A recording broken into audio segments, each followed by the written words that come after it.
এই বাঙালি মুভিটার নাম হলো খাদান। এই মুভিটা আসতে চলেছে 2024-এ, যা কি একটা প্যান ইন্ডিয়া মুভি হবে। খাদান মুভিতে হবে দেবদা, যিশু, বরখা। এই মুভিটার ডাইরেক্টর হলো সুজিত দত্ত। কিছু লুক কদিন ধরে আমি দেখছি ইন্টারনেটে, তো তোমরা একবার লুকটা দেখে নাও দেবদার।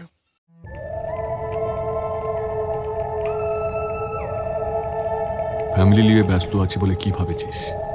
অ্যাকশনটা ভুলে গেছি, ওটা আমারই কাজ।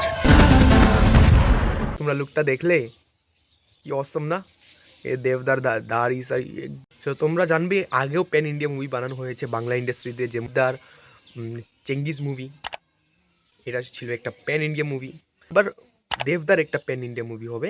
তো গাইজ তোমরা দেখতেই পাচ্ছ এই যে ক্যামেরা খাদান মুভির শুটিংয়ের জন্য এই যে ক্যামেরা এনেছে, ক্যামেরাতে শুটিং হয়েছে। দেবদা আমাদের কি অসম লেভেলের লুক, দাড়ি সারি, মানে এই যে শুটিং হচ্ছে এখানে।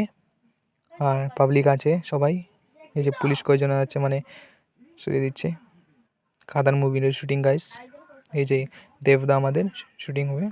তো গাইজ তোমরা কি বলো, এই মুভিটা ব্লকবাস্টার হবে নাকি ফ্লপ হবে? কমেন্ট বক্সে জানিয়ে দিও। এই মুভিটা আপকামিং মুভি 2024-এ রিলিজ হবে। মানে আমার তো একদম খুবই ভালো লাগছে, কারণ এই লুকটা দেখে আমার মানে অসম। এই মুভিটা ব্লকবাস্টার হবে। তোমরাও গাইজ সাপোর্ট করো যারা যারা দেবের ফ্রেন্ড আছো। দেবদায় অনেকই মুভি করেছে, লাস্ট কটা মুভি যেমন কি প্রধান, দুর্গেশ্বর ব্যোমকেশ রহস্য, বাঘা যতীন, সবাই ভালোই ছিল, কিন্তু এই মুভিটা সবার থেকে আলাদা।